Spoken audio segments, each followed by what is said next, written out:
ਸਰਕਾਰ ਦੀ ਇੱਕ ਸਾਜ਼ਿਸ਼ ਹੈ। ਸਰਕਾਰ ਨੇ ਅੱਜ ਅਦਾਲਤਾਂ ਨੂੰ ਵੀ ਦਾਅ ਤੇ ਲਾਤਾ। ਆਪਣਾ ਤਾਂ ਇਹਨਾਂ ਦਾ ਕੁਛ ਰਿਹਾ ਨਹੀਂ। ਮਿੱਟੀ ਪਲੀਤ ਹੋ ਗਈ ਇਹਨਾਂ ਦੀ ਬਹੁਤ ਜ਼ਿਆਦੀ ਪੂਰੇ ਸੰਸਾਰ 'ਚ। ਜਦੋਂ ਅਸੀਂ ਵਿਚਾਰ ਚਰਚਾ ਕੀਤੀ, ਇਹ ਟੇਬਲ ਤੇ ਹਾਰੇ ਮੰਨੇ ਵੀ ਇਹ ਜਿਹੜੇ ਕਾਨੂੰਨ ਨੇ ਇਹ ਕਿਸਾਨਾਂ ਦੇ ਹਿੱਤ 'ਚ ਨਹੀਂ ਤੇ ਤੁਸੀਂ ਇਹਨਾਂ ਨੂੰ ਇਹ 'ਚ ਸੰਸ਼ੋਧਨ ਕਰਾਓ। ਲੇਕਿਨ ਡੈਮੋਕ੍ਰੇਸੀ ਦਾ ਫੋਰਥ ਪਿਲਰ ਮੰਨਿਆ ਜਾਂਦਾ ਪੱਤਰਕਾਰ ਨੂੰ।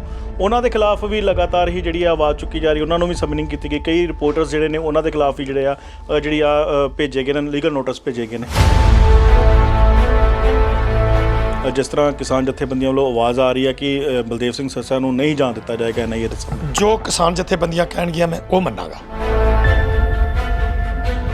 ਮੀਡੀਆ ਵਾਲੇ ਤੋਂ ਕਿਸੇ ਬੰਦੇ ਨੇ ਕਿਹਾ ਸੀ ਕਿ 1000 ਦੇ ਖਿਲਾਫ ਕਰੀਬ ਜਿਹੜਾ ਉਹ ਨੋਟਿਸ ਹੋ ਚੁੱਕਿਆ।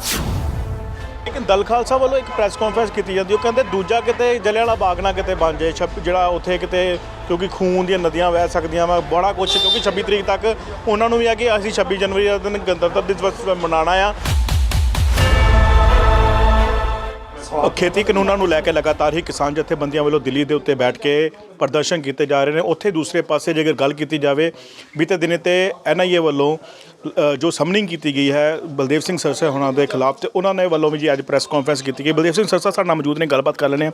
ਸਰਸਾ ਸਾਹਿਬ, ਲਗਾਤਾਰ ਹੀ ਦਿੱਲੀ ਧਰਨੇ ਤੇ ਬੈਠੇ ਹੋ ਤੁਸੀਂ, ਸਟੇਜਾਂ ਵੀ ਸਾਂਝੀਆਂ ਕੀਤੀਆਂ ਨੇ, ਲੇਕਿਨ NIA ਵੱਲੋਂ ਜਿਹੜੀ ਅੱਜ ਇੱਕ ਕਾਰਵਾਈ ਕੀਤੀ ਗਈ, ਕਿਸ ਤਰ੍ਹਾਂ ਦੇਖਦੇ ਹੋ ਔਰ ਤੁਹਾਨੂੰ ਜਿਹੜੀ ਸਮਨਿੰਗ ਕੀਤੀ ਗਈ ਹੈ ਜੀ? ਇਹ ਸਰਕਾਰ ਦੀ ਇੱਕ ਸਾਜ਼ਿਸ਼ ਹੈ। ਸਰਕਾਰ ਨੇ ਅੱਜ ਅਦਾਲਤਾਂ ਨੂੰ ਵੀ ਦਾਅ ਤੇ ਲਾਤਾ। ਆਪਣਾ ਤਾਂ ਇਹਨਾਂ ਦਾ ਕੁਛ ਰਿਹਾ ਨਹੀਂ। ਇਹਨਾਂ ਦੀ ਕਿਰਕਰੀ ਹੋ ਗਈ ਆ, ਮਿੱਟੀ ਪਲੀਤ ਹੋ ਗਈ ਇਹਨਾਂ ਦੀ ਬਹੁਤ ਜ਼ਿਆਦੀ ਪੂਰੇ ਸੰਸਾਰ 'ਚ। ਔਰ ਜਿਸ ਤਰ੍ਹਾਂ ਇਹਨਾਂ ਨੇ ਆਪਣੀ ਕਿਰਕਰੀ ਕਰਾ ਲਈ ਆ, ਇਹ ਇਸੇ ਤਰ੍ਹਾਂ ਅਦਾਲਤ ਦੀ ਵੀ ਇਹਨਾਂ ਨੇ ਕਰਾਤੀ ਆ। ਅਦਾਲਤ ਤੇ ਉਂਗਲਾਂ ਉੱਠ ਗਈਆਂ ਲੋਕਾਂ ਦੀਆਂ। ਜਿਹੜੀ 4 ਮੈਂਬਰੀ ਕਮੇਟੀ ਇਹਨਾਂ ਨੇ ਬਣਵਾਈ, ਔਰ ਉਸ ਤੋਂ ਬਾਅਦ ਰਹਿੰਦੀ ਕਸਰ NIA ਏਜੰਸੀ ਦੇ ਰਾਹੀਂ ਜਿਹੜੇ ਸਾਨੂੰ ਇਹ ਨੋਟਿਸ ਕਰਾਏ ਨੇ, ਇਹਨਾਂ ਦੇ ਰਾਹੀਂ ਇਹਨਾਂ ਦੀ ਵੀ ਜਿਹੜੀ ਆ ਇਹ ਵੀ ਇੱਕ ਆਜ਼ਾਦ ਜਿਹੜੀ ਆ ਇੰਡੀਪੈਂਡੈਂਟ ਏਜੰਸੀ ਸੀ, ਇਹ 'ਤੇ ਵੀ ਉਂਗਲ ਜਿਹੜੀ ਆ ਉਹ ਅਠਵਾ ਦਿੱਤੀ ਹੈ। ਸੋ ਇਸ ਕਰਕੇ ਇਹ ਸਰਕਾਰ ਜਿਹੜੀ ਆ ਨਵੇਂ ਤੋਂ ਨਵੇਂ ਹੱਥਕੰਡੇ ਅਪਣਾ ਰਹੀ ਆ। ਸਰਸਾ ਸਾਹਿਬ, ਲਗਾਤਾਰ ਹੀ ਗੱਲਬਾਤ ਕਰਨ ਦੀ ਦੌਰ ਵੀ ਜਾਰੀ ਨੇ। ਦੂਸਰੇ ਪਾਸੇ ਇਸ ਤਰ੍ਹਾਂ ਦੀਆਂ ਕਾਰਵਾਈਆਂ ਕਰਵਾਉਣਾ, ਕਿਸ ਤਰ੍ਹਾਂ ਦੇਖਦੇ ਹੋ ਇਸ ਤਰ੍ਹਾਂ ਦੀਆਂ ਕਾਰਵਾਈਆਂ?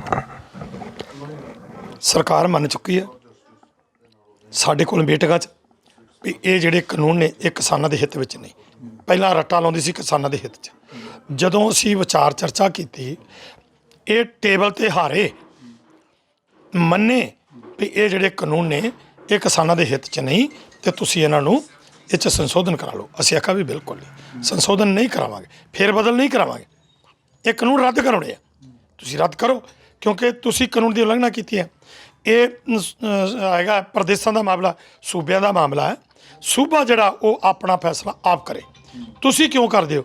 ਜਿਹੜੇ ਖੇਤੀ ਦੇ ਨਾਲ ਸੰਬੰਧਿਤ ਕਾਨੂੰਨ ਨੇ ਉਹ ਸੂਬੇ ਨੇ ਬਣਾਉਣੇ ਆ, ਤੁਸੀਂ ਕਿਉਂ ਬਣਾਇਆ? ਪਰ ਉਹਨਾਂ ਕੋਲ ਕੋਈ ਜਵਾਬ ਨਹੀਂ ਸੀ। ਉਹਨਾਂ ਨੇ ਇਸ ਚੀਜ਼ ਤੋਂ ਪਿੱਛੇ ਨਹੀਂ ਹਟੇ। ਉਹ ਇਹਨੂੰ ਰੱਦ ਕਰਨ ਵਾਸਤੇ ਤਿਆਰ ਨਹੀਂ ਹੈਗੇ, ਜਿਸ ਕਰਕੇ ਉਹ ਨਵੇਂ ਤੋਂ ਨਵੇਂ ਜਿਹੜੇ ਹੱਥਕੰਡੇ ਅਪਣਾ ਰਹੇ।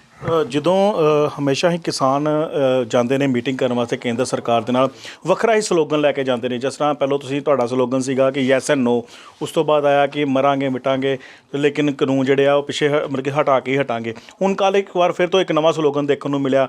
ਹੁਣ ਕਿਆ ਲੱਗਦਾ ਹੈ ਕਿ ਇਹਨੂੰ ਲੈ ਕੇ ਵੀ ਦੁਬਾਰਾ NIA ਦੇ ਖਿਲਾਫ ਵੀ ਜਿਹੜੀ ਨਵੀਂ ਮੀਟਿੰਗ ਹੋਣੀ ਹੈ 19 ਤਰੀਕ ਨੂੰ, ਉਹਦੇ ਉੱਤੇ ਵੀ ਜਿਹੜਾ ਗੱਲਬਾਤ ਕੀਤੀ ਜਾ ਸਕਦੀ ਇਹਨੂੰ ਲੈ ਕੇ? ਬਿਲਕੁਲ ਹੋਏਗੀ ਗੱਲ। ਅਸੀਂ ਪਹਿਲਾਂ ਵੀ ਕਿਹਾ ਸੀ ਵੀ ਤੁਸੀਂ ਸੁਪਰੀਮ ਕੋਰਟ ਕਿਉਂ ਜਾ ਰਹੇ, ਸਾਨੂੰ ਸੁਪਰੀਮ ਕੋਰਟ ਰਸਤਾ ਕਿਉਂ ਵਿਖਾ ਰਹੇ ਹੋ? ਅਸੀਂ ਸੁਪਰੀਮ ਕੋਰਟ ਨਹੀਂ ਜਾਣਾ ਔਰ ਅਸੀਂ ਨਹੀਂ ਗਏ। ਉਸ ਤੋਂ ਬਾਅਦ ਹੁਣ ਜਿਹੜੀ ਇਹ NIA ਦੀ ਜਿਹੜੀ ਇਹ ਹੱਥਕੰਡਾ ਅਪਣਾਇਆ ਇਹਨਾਂ ਨੇ, ਇਹ ਸਾਜ਼ਿਸ਼ ਰਚੀ ਹੈ। ਹੁਣ ਵੀ ਅਸੀਂ ਗੱਲ 19 ਤਰੀਕ ਨੂੰ ਜਿਹੜਾ ਠੋਕ ਵਜਾ ਕੇ ਕਰਾਂਗੇ। ਲੇਕਿਨ ਬਲਦੇਵ ਸਰਸਾ ਸਾਹਿਬ, ਠੀਕ ਹੈ, ਤੁਸੀਂ ਤੇ ਆਗੂ ਹੋ, ਤੁਹਾਡੇ ਤੇ NIA ਦਾ ਸ਼ਿਕੰਜਾ ਹੋ ਸਕਦਾ ਕਿ ਉਹਨਾਂ ਨੂੰ ਕੋਈ ਲੱਗਦਾ ਕਿ ਤੁਸੀਂ ਖਰਾਬ ਕੀਤਾ ਹੋਇਆ, ਲੇਕਿਨ ਡੈਮੋਕ੍ਰੇਸੀ ਦਾ ਫੋਰਥ ਪਿਲਰ ਮੰਨਿਆ ਜਾਂਦਾ ਪੱਤਰਕਾਰ ਨੂੰ। ਉਹਨਾਂ ਦੇ ਖਿਲਾਫ ਵੀ ਲਗਾਤਾਰ ਹੀ ਜਿਹੜੀ ਆਵਾਜ਼ ਚੁੱਕੀ ਜਾ ਰਹੀ, ਉਹਨਾਂ ਨੂੰ ਵੀ ਸਮਨਿੰਗ ਕੀਤੀ ਗਈ। ਕਈ ਰਿਪੋਰਟਰਸ ਜਿਹੜੇ ਨੇ ਉਹਨਾਂ ਦੇ ਖਿਲਾਫ ਵੀ ਜਿਹੜੇ ਭੇਜੇ ਗਏ ਨੇ, ਲੀਗਲ ਨੋਟਿਸ ਭੇਜੇ ਗਏ ਨੇ। ਦੇਖੋ, ਸੰਯੁਕਤ ਕਿਸਾਨ ਮੋਰਚਾ ਜਿਸ ਵੀ ਬੰਦੇ ਦੇ ਨਾਲ ਕੋਈ ਸਰਕਾਰ ਕਿਸਾਨਾਂ ਦੀ ਹਮਾਇਤ ਕਰਨ ਵਾਲੇ ਨੂੰ ਕੋਈ ਉਹਨਾਂ ਨਾਲ ਧੱਕਾ ਕਰਦੀ ਆ ਜਾਂ ਕੁਛ ਕਰਦੀ ਆ, ਸੰਯੁਕਤ ਮੋਰਚਾ ਉਹਦੇ ਪਿੱਛੇ ਹੋਏਗਾ। ਸਰਸਾ ਸਾਹਿਬ, ਦੀਪ ਸਿੱਧੂ ਜਿਹੜਾ ਬਹੁਤ ਨਾਮ ਰਿਹਾ ਅੱਗੇ ਪ੍ਰਫੁੱਲਿਤ ਰਿਹਾ, ਉਹ ਕਾਫੀ ਲੰਮਾ ਸਮਾਂ ਜਿਹੜਾ ਉਹਨੇ ਵੱਲੋਂ ਵੀ ਜਿਹੜਾ ਅੰਦੋਲਨ ਨੂੰ ਅੱਗੇ ਲੈ ਕੇ ਜਾਇਆ ਗਿਆ ਸੀਗਾ, ਉਹਨੂੰ ਵੀ ਹੁਣ ਸਮਨਿੰਗ ਕੀਤੀ ਗਈ, ਉਹਦੇ ਭਰਾ ਨੂੰ ਵੀ ਕੀਤੀ ਗਈ ਆ, ਜਿਹੜੇ ਨੋਟਿਸ ਭੇਜੇ ਗਏ ਨੇ। ਕਿਸ ਤਰ੍ਹਾਂ ਵੇਖਦੇ ਹੋ ਕਿ ਹਰ ਇੱਕ ਵਰਗ ਦੇ ਵਿਅਕਤੀ ਨੂੰ ਕਿਉਂ ਨੋਟਿਸ ਕੀਤਾ ਜਾ ਰਿਹਾ ਉੱਥੇ, ਔਰ ਕਿ ਲਗਾਤਾਰ ਹੀ ਪਹਿਲੀ ਵਾਰ ਵੇਖਿਆ ਜਾ ਰਿਹਾ ਕਿ ਡਿਜੀਟਲ ਤਰੀਕੇ ਦੇ ਨਾਲ WhatsApp 'ਤੇ ਸਿਰਫ ਨੋਟਿਸ ਆ ਰਹੇ, ਕਿਸ ਤਰ੍ਹਾਂ ਤੁਸੀਂ ਦੇਖਦੇ ਹੋ ਸਰ? ਜ਼ਬਰ ਤੇ ਜ਼ੁਲਮ ਕਿਹਨੂੰ ਕਹਿੰਦੇ ਆ? ਇਸੇ ਦਾ ਹੀ ਨਾਂ ਹੈ ਕਿ ਜਿਹੜਾ ਕਾਨੂੰਨਾਂ ਦੇ ਹੱਦਾਂ ਬਨੇ ਲੰਘ ਕੇ ਤੇ ਕੋਈ ਕੰਮ ਕਰਦਾ ਉਹਨੂੰ ਜ਼ਬਰ ਤੇ ਜ਼ੁਲਮ ਕਿਹਾ ਜਾਂਦਾ ਹੈ। ਸੋ ਅੱਜ WhatsApp ਤੇ ਭੇਜਣਾ ਤੇ ਟਾਈਮ ਵੀ ਜਿਹੜਾ ਸੀ ਉਹ 48 ਘੰਟਿਆਂ ਦਾ ਦੇਣਾ, ਤੇ ਇਹ ਜ਼ਬਰ ਜ਼ੁਲਮ ਤੇ ਹੋਰ ਕੀ ਹੈ? ਜਦੋਂ ਕਿ ਸਮਨ ਜਿਹੜੀ ਆ ਉਹ ਸਮਨ ਹੁੰਦੇ, ਨੋਟਿਸ ਜਿਹੜਾ ਆਉਣਾ ਸੀ ਜਾਂ ਸਾਨੂੰ ਡਾਕ ਰਾਹੀਂ ਭੇਜਦੇ, ਜੇ ਜ਼ਿਆਦਾ ਛਲਤੀ ਸੀ ਤੇ ਉਹ ਉਹਨਾਂ ਦੀਆਂ ਹਰ ਥਾਂ ਦੇ ਉੱਤੇ ਉਹਨਾਂ ਦੇ ਸੈੱਲ ਬੈਠੇ ਨੇ, ਉਹਨਾਂ ਦੇ ਰਾਹੀਂ ਸਾਨੂੰ ਘਰ ਭੇਜਦੇ ਤੇ ਸਾਨੂੰ ਉਹ ਬਾਈ ਹੈਂਡ ਵੀ ਦੇ ਕੇ ਜਾ ਸਕਦੇ ਸੀ ਤੇ ਸਾਡੇ ਤੋਂ ਸਾਈਨ ਲੈ ਸਕਦੇ ਸੀ ਵੀ ਤੁਸੀਂ ਭਾਈ ਆਉਣਾ, ਅਸੀਂ ਉੱਤੇ ਕੋਈ ਆਪਣਾ ਪ੍ਰਤੀਕਰਮ ਦਿੰਦੇ, ਕੁਝ ਕਰਦੇ। ਸੋ ਇਹਨੂੰ ਇਸੇ ਨੂੰ ਜ਼ਬਰ ਜ਼ੁਲਮ ਇਸੇ ਦਾ ਨਾਂ ਹੈ। ਹੁਣ ਤੁਸੀਂ ਵਕੀਲ ਸਾਹਿਬਾਨਾਂ ਨਾਲ ਗੱਲਬਾਤ ਕਰ ਲਈ ਆਪਣੇ, ਹੁਣ ਕਿਸ ਤਰ੍ਹਾਂ ਤੁਹਾਡੇ ਵੱਲੋਂ ਪੇਸ਼ ਹੋਇਆ ਜਾਏਗਾ ਉੱਥੇ NIA ਦੇ ਸਾਹਮਣੇ ਕਿ ਜਿਸ ਤਰ੍ਹਾਂ ਕਿਸਾਨ ਜਥੇਬੰਦੀਆਂ ਵੱਲੋਂ ਆਵਾਜ਼ ਆ ਰਹੀ ਹੈ ਕਿ ਬਲਦੇਵ ਸਿੰਘ ਸੱਸਾ ਨੂੰ ਨਹੀਂ ਜਾਣ ਦਿੱਤਾ ਜਾਏਗਾ NIA ਦੇ ਸਾਹਮਣੇ? ਜੋ ਕਿਸਾਨ ਜਥੇਬੰਦੀਆਂ ਕਹਿਣਗੀਆਂ ਮੈਂ ਉਹ ਮੰਨਾਂਗਾ, ਮੈਨੂੰ ਉਸ ਚੀਜ਼ ਦੀ ਕਿਸੇ ਦੀ ਪਰਵਾਹ ਨਹੀਂ। ਮੈਂ ਪਹਿਲਾਂ ਜਦੋਂ ਕੱਲ੍ਹ ਉਦੋਂ ਤੋਂ ਮੈਂ ਵਿਚਾਰ ਵੀ ਕੀਤੀ, ਪੁੱਛਿਆ ਵੀ, ਕਿਉਂਕਿ ਮੈਂ ਜਦੋਂ ਕੱਲ੍ਹ ਦਾ ਮੈਂ ਇੱਥੇ ਅੰਮ੍ਰਿਤਸਰ ਆਇਆ ਤੇ ਮੈਂ 3-4 ਨੂੰ ਫੋਨ ਕੀਤੇ ਤੇ ਉੱਥੇ ਨੈਟਵਰਕ ਦੀ ਬੜੀ ਸਮੱਸਿਆ, ਉੱਥੇ ਫੋਨ ਛੇਤੀ ਮਿਲਦਾ ਨਹੀਂ। ਮੈਂ ਜਿਨ੍ਹਾਂ ਨੂੰ ਫੋਨ ਕੀਤੇ ਉਹ ਨੰਬਰ ਨਹੀਂ ਮਿਲੇ, ਗੱਲਬਾਤ ਨਹੀਂ ਹੋ ਸਕੀ, ਤੇ ਇਸ ਕਰਕੇ ਮੈਂ ਪਹਿਲੀ ਆਪਣੀ ਬਾਈਟ ਦੇ ਵਿੱਚ ਇਹ ਗੱਲ ਕਹੀ ਸੀ ਕਿ ਮੈਂ ਜਾਵਾਂਗਾ।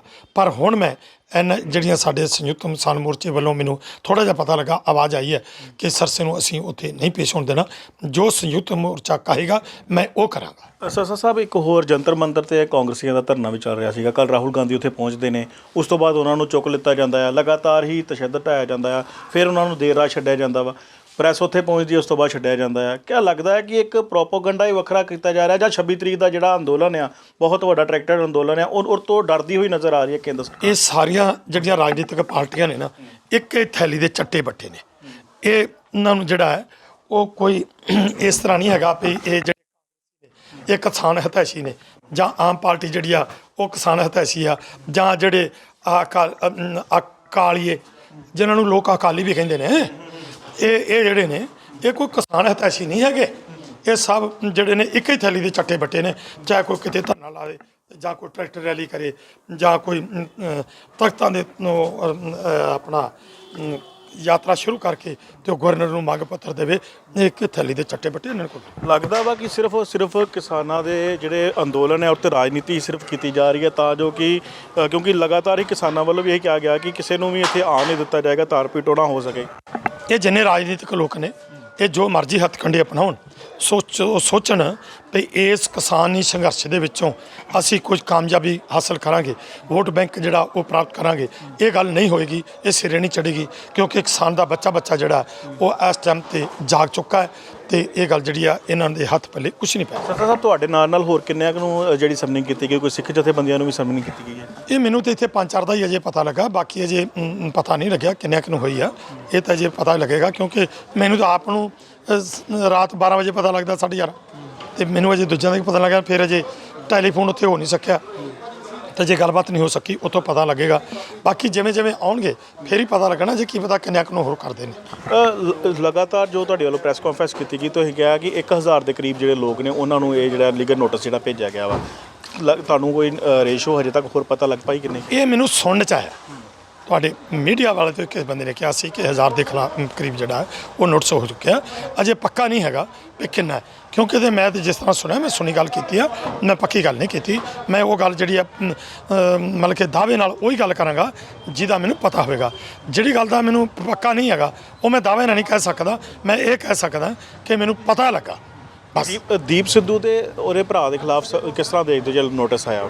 ਗਲਤ ਹੈ, ਚਾਹੇ ਦੀਪ ਸਿੱਧੂ ਦੇ ਹੋਵੇ ਚਾਹੇ ਕਿਸੇ ਹੋਰ ਦੇ ਹੋਵੇ, ਕਿਸੇ ਤੇ ਵੀ ਹੁੰਦਾ ਤੇ ਉਹ ਸਾਰੇ ਗਲਤ ਹੈ। ਕਿਆ ਲੱਗਦਾ ਹੈ ਕਿ ਸਰਕਾਰ ਇੱਕਦਮ ਬੈਕਫੁੱਟ ਤੇ ਆ, ਤਾਂ ਕਰਕੇ ਇਹ ਕਿਸੇ ਵੀ ਤਰ੍ਹਾਂ ਦਾ ਜਿਹੜਾ ਹਟਕੰਡਾ ਜਿਹੜਾ ਅਪਣਾਉਣ ਦੀ ਕੋਸ਼ਿਸ਼ ਕੀਤੀ ਹੈ? ਹਾਂਜੀ, ਜਿਹੜੇ ਬੈਕਫੁੱਟ ਤੇ ਲੱਗਦੀ ਪਈ ਹੈ ਸਰਕਾਰ, ਤਾਂ ਕਰਕੇ ਲੱਗਦਾ ਪਿਆ ਕਿ ਇਹ ਹਟਕੰਡਾ ਜਿਹੜਾ ਅਪਣਾਉਣ ਦੀ ਕੋਸ਼ਿਸ਼ ਕੀਤੀ ਜਾ ਰਹੀ ਹੈ? ਅਜੇ ਤਾਂ ਪਤਾ ਨਹੀਂ ਸਰਕਾਰ ਨੇ ਕੀ ਕੁਛ ਕਰਨਾ, ਅਜੇ ਤਾਂ ਅੱਗੇ ਵੇਖੋ।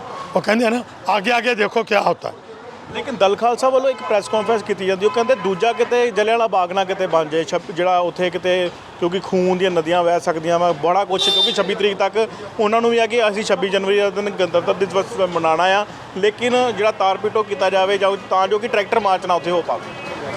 ਦੇਖੋ ਇਹ ਜਿਹੜੀਆਂ ਗੱਲਾਂ ਹਰ ਬੰਦੇ ਨੂੰ ਖਦਸ਼ਾ ਤੇ ਹੈ ਹੀ ਆ ਨਾ ਵੀ ਇਸ ਤਰ੍ਹਾਂ ਦਾ ਹੁੰਦਾ, ਸਰਕਾਰ ਇਹ ਕੁਝ ਕਰ ਰਹੀ ਆ ਤੇ ਸਰਕਾਰ ਹੁਣ ਤੱਕ ਕਰਾ ਰਹੀ ਆ ਵੀ ਇਸ ਤਰ੍ਹਾਂ ਦਾ ਜਦੋਂ ਕੋਈ ਇਹ ਟਰੈਕਟਰ ਰੈਲੀ ਹੁੰਦੀ ਆ ਤੇ ਏਡੇ, ਕਿਉਂਕਿ ਬਹੁਤ ਵੱਡੇ ਪੱਧਰ ਤੇ ਹੋਣੀ ਆ ਤੇ ਉਹਦੇ ਵਿੱਚ ਕੋਈ ਇਸ ਤਰ੍ਹਾਂ ਦਾ ਨੁਕਸਾਨ ਕਰ ਰਿਹਾ। ਹਰ ਦੇਸ਼ ਵਾਸੀ ਨੂੰ ਜਿਹੜਾ ਉਹ ਹਰ ਮਨੁੱਖ ਆ ਜਿਹੜਾ ਮਨੁੱਖੀ ਸੋਚ ਰੱਖਦਾ, ਜਿਹੜਾ ਮਨੁੱਖੀ ਕਦਰਾਂ ਕੀਮਤਾਂ ਦੀ ਕਦਰ ਕਰਦਾ, ਉਹ ਚਿੰਤਤ ਹੈ ਵੀ ਕੋਈ ਇਸ ਤਰ੍ਹਾਂ ਦੇ ਹਾਲਾਤ ਜਿਹੜੇ ਆ ਉਹ ਨਾ ਬਣ। ਬਲਦੇਵ ਸਿੰਘ ਸਰਸਾ ਹੁਣ ਜਾਣਗੇ NIA ਦੇ ਸਾਹਮਣੇ ਕਿ ਜਿਹੜਾ ਤੁਸੀਂ ਹਵਾਲਾ ਦਿੱਤਾ ਕਿ ਤੁਹਾਡੇ ਘਰ ਕੋਈ ਫੈਮਿਲੀ ਫੰਕਸ਼ਨ ਹੈ ਤਾਂ ਨਹੀਂ ਤੁਸੀਂ ਜਾਓਗੇ। ਦੇਖੋ ਮੈਂ ਹੁਣ ਸੰਯੁਕਤ ਕਿਸਾਨ ਮੋਰਚੇ ਦੇ, ਮੈਂ ਸਵੇਰ ਦਾ ਫੋਨ ਕਰ ਰਿਹਾ ਸਾਂ, ਮੇਰੀ ਗੱਲਬਾਤ ਨਹੀਂ ਸੀ ਹੋ ਰਹੀ, ਨੈਟਵਰਕ ਨਹੀਂ ਚੱਲ ਰਿਹਾ, ਤੇ ਹੁਣ ਜਦੋਂ ਵੀ ਗੱਲਬਾਤ ਮੇਰੀ ਹੋ ਗਈ ਮੈਂ ਸਵੇਰੇ ਨਹੀਂ ਜਾਵਾਂਗਾ, ਮੈਂ ਨਾ ਹੁਣ ਉਹਨਾਂ ਨੂੰ ਕੋਈ ਐਪਲੀਕੇਸ਼ਨ ਭੇਜਾਂ। ਇੱਕ ਹੋਰ ਸਰਸਾ ਸਾਹਿਬ, ਜੋ ਸਾਡੀ ਨੌਲੇਜ ਕਹਿੰਦੀ ਹੈ ਕਿ 7 ਸਾਲ ਤੋਂ ਛੋਟੇ ਬੰਦੇ ਨੂੰ ਤੇ ਜਾਂ 60 ਸਾਲ ਤੋਂ ਉੱਪਰ ਵਾਲੇ ਵਿਅਕਤੀ ਨੂੰ, ਨਾ ਹੀ ਔਰਤ ਨੂੰ, ਕੋਈ ਵੀ ਵੱਡੀ ਤੋਂ ਵੱਡੀ ਏਜੰਸੀ ਜਿਹੜੀ ਆ ਉਹ ਨਹੀਂ ਬੁਲਾ ਸਕਦੀ। ਕਿਆ ਲੱਗਦਾ ਨਹੀਂ NIA ਨੂੰ ਤੁਹਾਡੇ ਕੋਲ ਖੁਦ ਆਉਣਾ ਚਾਹੀਦਾ? ਮੇਰੇ ਖਿਆਲ ਏਜ ਤੁਹਾਡੀ ਮੇਰੇ ਖਿਆਲ 60 ਸਾਲ ਤੋਂ ਉੱਪਰ ਹੋਏ। ਮੇਰੀ ਇਸ ਟਾਈਮ ਤੇ 78 ਸਾਲ ਦੀ ਉਮਰ ਹੈ, 15/3/1945 ਦਾ ਡੇਟ ਆਫ ਬਰਥ ਹੈ ਮੇਰਾ। ਇਹ ਹੁਣ ਤੁਸੀਂ ਵੇਖ ਲਓ ਉਹਨਾਂ ਦਾ ਸੱਦਣਾ ਬਣਦਾ ਕਿ ਜਾਂਦੇ ਨਹੀਂ, ਵੈਸੇ ਨਹੀਂ ਨਾ ਬਣਦਾ, ਜਿੰਨੀ ਕਿ ਮੈਨੂੰ ਨੌਲੇਜ ਹੈ। ਇਹ ਤਾਂ ਉਹਨਾਂ ਨੇ ਦੇਖਣਾ ਨਾ, ਉਹਨਾਂ ਨੂੰ ਤੇ ਇਹ ਵੀ ਉਹ ਕੀ ਵੇਖ ਰਹੇ ਨੇ, ਉਹ ਮੈਨੂੰ ਸ਼ਾਇਦ ਹੋ ਸਕਦਾ ਕਿ 18-20 ਸਾਲ ਦਾ ਮਤਲਬ ਕਿ ਉਹ ਮੰਨਦੇ ਹੋਣ ਵੀ ਇਹ 35 ਸਾਲ ਦਾ ਹੋਣਾ, ਉਹਨਾਂ ਦੀ ਨਿਗਾਹ ਸ਼ਾਇਦ ਇਸ ਤਰ੍ਹਾਂ ਹੀ ਹੋਣਾ। ਲੇਕਿਨ ਤੁਹਾਡੇ ਤੇ ਹੀ ਕਿਉਂ ਜਰਾ ਟਾਰਗੇਟ ਕੀਤਾ ਗਿਆ? ਕਿ ਉਹ ਲੱਗਦਾ ਤੁਸੀਂ ਜਿਹੜਾ ਉੱਥੇ ਜਿਹੜੇ ਮੁੰਡੇ ਅੰਦਰ ਵੜੇ ਸੀਗੇ ਜਾਂ ਮਹਿਲਾਵਾਂ ਅੰਦਰ ਉਸ ਤਾਰ ਪੀਟੋ ਕਰਨ ਦੀ ਕੋਸ਼ਿਸ਼ ਕੀਤੀ ਜੇ, ਕਿਆ ਲੱਗਦਾ ਉਸ ਕਰਕੇ ਤੁਹਾਨੂੰ ਟਾਰਗੇਟ ਕੀਤਾ ਗਿਆ? ਦੇਖੋ ਹੁਣ ਤੱਕ ਕਿੰਨੇ ਲੜਕੇ ਫੜਾਏ ਨੇ, ਲੜਕੀਆਂ ਤੱਕ ਫੜਾਤੀਆਂ, ਇੱਥੋਂ ਤੱਕ ਹੈ ਕਿ 652 ਨੰਬਰ FIR ਵੀ ਜਿਹੜੀ ਆ ਉਹ ਦਰਜ ਹੈ ਉਹਨਾਂ ਦੇ ਖਿਲਾਫ। ਇਸ ਕਰਕੇ ਜਿਹੜਾ ਉਹ ਸਭ ਤੋਂ ਮੁੱਖ ਕਾਰਨ ਉਹਦਾ ਇਹੀ ਹੈ। ਹੁਣ ਤੁਹਾਡੀ ਵਕੀਲ ਸਾਹਿਬ ਨਾਲ ਗੱਲ ਹੋ ਗਈ ਆਪਣੇ? ਹਾਂ, ਵਕੀਲ ਸਾਹਿਬ, ਮੈਂ ਵੈਸੇ ਵਕੀਲ ਸਾਹਿਬ ਨਾਲ ਤੇ ਗੱਲ ਕੀਤੀ ਆ, ਪਰ ਮੇਰੇ ਵਕੀਲ ਹੁਣ ਸੰਯੁਕਤ ਮੋਰਚਾ ਹੋਏਗਾ। ਸੋ ਇਹ ਸਨ ਬਲਦੇਵ ਸਿੰਘ ਸਰਸਾ, ਔਰ ਇਹਨਾਂ ਦਾ ਕਹਿਣਾ ਇਹ ਹੈ ਕਿ ਹੁਣ ਜਿਹੜਾ ਸਮੁੱਚ ਜਿਹੜਾ ਉਹਨਾਂ ਦਾ ਮੋਰਚਾ ਆ ਉਹੀ ਉਹਨਾਂ ਦਾ ਵਕੀਲ ਆ, ਤੇ ਉਹਨਾਂ ਵੱਲੋਂ ਸਾਫ਼ ਕਿਹਾ ਗਿਆ ਕਿ ਕਿਸੇ ਵੀ ਤਰ੍ਹਾਂ ਨਾਲ ਬਲਦੇਵ ਸਿੰਘ ਸਰਸਾ ਨੂੰ ਜਿਹੜਾ ਹੈ ਉਹ ਨਹੀਂ NIA ਦੇ ਸਾਹਮਣੇ ਜਿਹੜਾ ਆ ਪੇਸ਼ ਹੋਣ ਦਿੱਤਾ ਜਾਵੇਗਾ। ਲੇਕਿਨ ਲਗਾਤਾਰ ਹੀ ਬਲਦੇਵ ਸਿੰਘ ਸਰਸਾ ਵੱਲੋਂ ਉੱਥੇ ਆਪਣੀ ਕਾਰਵਾਈਆਂ ਕਰਦੇ ਹੋਏ ਕਈ ਵਿਅਕਤੀ ਜਿਹੜੇ ਸੀਗੇ, ਜਿਹੜੇ ਸ਼ੱਕੀ ਵਿਅਕਤੀ ਸੀਗੇ, ਉਹ ਫੜਾਏ ਗਏ ਸੀਗੇ।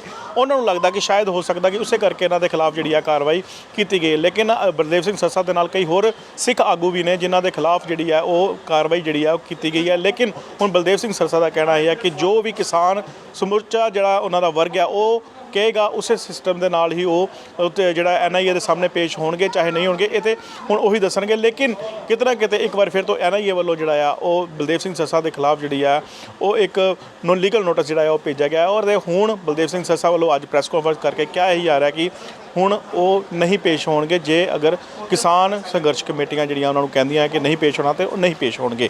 ਕੈਮਰਾਮੈਨ ਜੈਪ੍ਰੀਤ ਦੇ ਨਾਲ ਗੁਰਪ੍ਰੀਤ ਸਿੰਘ, ਪੰਜਾਬੀ ਲੋਕ ਚੈਨਲ, ਅੰਮ੍ਰਿਤਸਰ।